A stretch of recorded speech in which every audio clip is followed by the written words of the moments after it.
اگر اون ترکی شرازی به دست دارد دل ما را، به خالی این دویش بخشم سمرقند و بخارا را.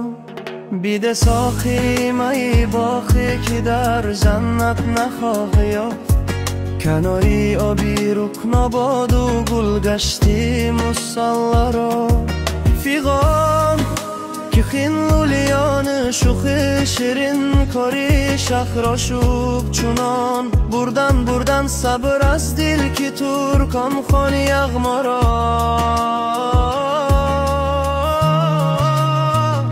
اگر اون ترک شرازی به دست دارد دل ما را، به خالی حلین دویش بخشم سمرقند و بخارا را.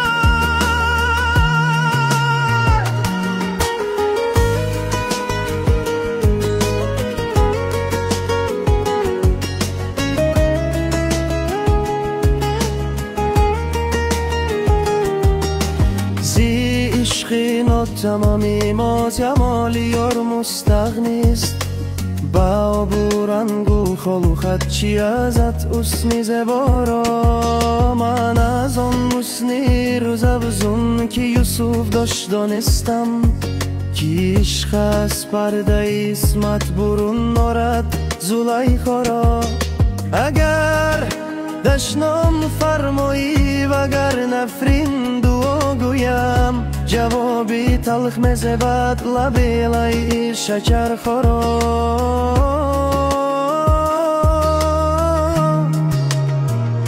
اگر اون ترک شرازی به دست دارد دل ما را، به خالی حدین دویش بخشم سمرقند و بخارا را.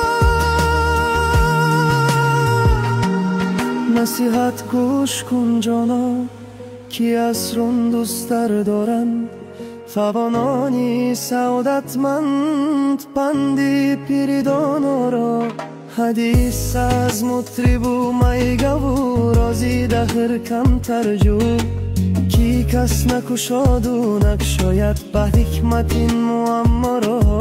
غزل گفتی و درور سفتی، بیا و خوش بخوان حافظ، کی بر نظمی تو افشاند فلک یختی سوریا را.